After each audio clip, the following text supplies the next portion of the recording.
The European continent is one that is a shatter zone for many different cultures. Throughout Europe, it is easy to see the history that has occurred in this part of the world.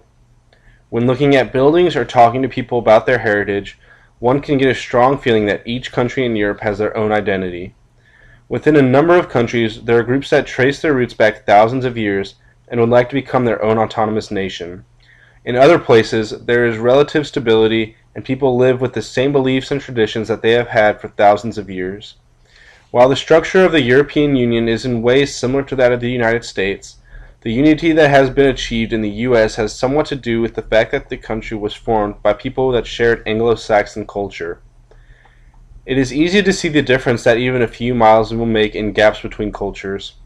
Each city and country that we visited had its own story to tell, and it could be told by the people that lived there and the architectural remains that are centuries old. At our first stop in Barcelona, the common theme throughout the trip was separation from Spain.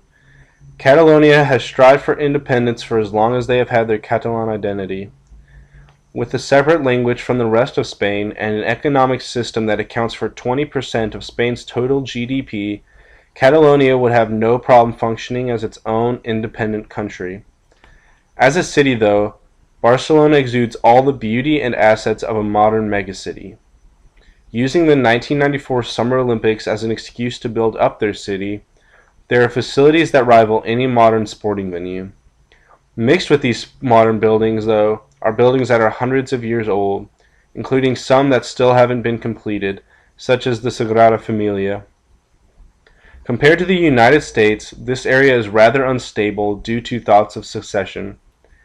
With regards to individual priorities in Spain, the tendency of shops and restaurants to be closed on Sunday is something that is extremely different than what is seen in the United States. The amount of time businesses are open is substantially different due to the fact that the Spanish choose to spend time with their families during the week, thus allowing for less business hours. This might also contribute to the fact that Spain has one of the worst economies in the EU.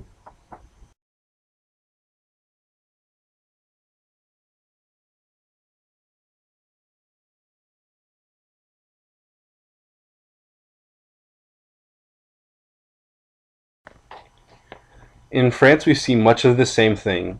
Gothic cathedrals, rolling countryside, and medieval castles mark the history of the country. Much of France, even Paris, is littered with buildings that date back to medieval times.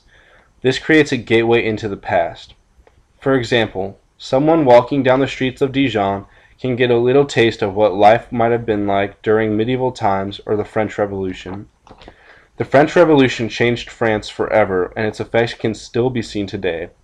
This is evident in the artwork that is found around even the smaller cities, such as Dijon. Many castles that had marked the countryside in France for hundreds of years were destroyed during the French Revolution to represent a change in the French hierarchy. Many have since been rebuilt and turned into museums. The people of the United States and France share a similar amount of pride in the fact that their country is the way it is today due to the blood shed by their ancestors. Business-wise, the French are somewhat similar to the Spanish, but on a less extreme level. Many restaurants close on Sundays, and there is almost nothing open after 8 o'clock. Even international chains like McDonald's close early in France. This is in part due to the 35-hour work week. On average, an American worker will work almost 200 more hours in a year than a French worker.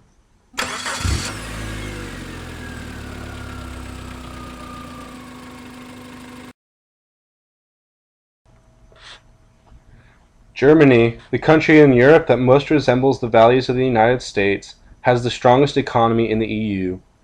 In Cologne, almost the entire city was destroyed during World War II. While this crippled the city and the country as a whole, it gave them a chance to rebuild as a modern city. There are still parts of Cologne where old Roman walls can be seen where the intent was the preservation of some of the city's history.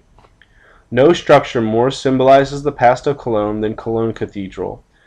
The church survived all of World War II and stands as a symbol of the old Cologne and the Christian values the people in the country still uphold. While the United States is one of the most Christian nations in the world, there is less grandeur in architecture due to the fact that people started coming to America during the Enlightenment period. whereas the Christians in Europe built cathedrals and churches during the time of extreme religious fervor under the Romans. Germans are very proud of their culture, but are interested in furthering the wealth and influence of their country, and are thus willing to adopt systems that countries like the US and China are implementing to make them superpowers. In this way, they are very similar to Americans. On the several company visits that we took in each of these cities, it was easy to see the similarities and differences that businesses had in the way they ran things compared to how US companies run things. For example, in Barcelona, the advertising strategy for Moritz Brewery of using old, tiny cars to distribute beer to people around Barcelona and symbolize the brand resembles that of Red Bull with the use of Mini Coopers to advertise and distribute their brand. This is one way that a brand in Europe compares to one from the United States. A difference would be the way that Miss Camille Estivalet and Espace Un Plus deal with their competitors and the way that self-storage companies in the United States deal with their competitors. Miss Camille would call her competition using a different name and ask questions about pricing and other information to gain intel on competing companies. Her competition would do the exact same to her. In the United States, this might be regarded as unethical, but in France, it's fair game. In Germany, our visit to the IGES headquarters shed light on the way that German businesses use much of the same business models as US businesses. The difference is that they organize their finances and make business decisions based on different factors. For example, Germans would rather not take an immediate loss in sales, even if it meant that further down the line profits would increase. The success or failure of US companies has an effect on the stability of European markets. Because of this, many businesses in Europe tend to model their business plans after US business plans. Where the difference comes in is how these companies form their identity and go about making decisions. European culture as a whole is very different from what is found in the United States. Work ethic and business hierarchy are just a couple of things that separate businesses in America and those in Europe. As an American walking through the cities of Europe, one would feel much more in touch with the past and what Europe has gone through in the past 1,000 years.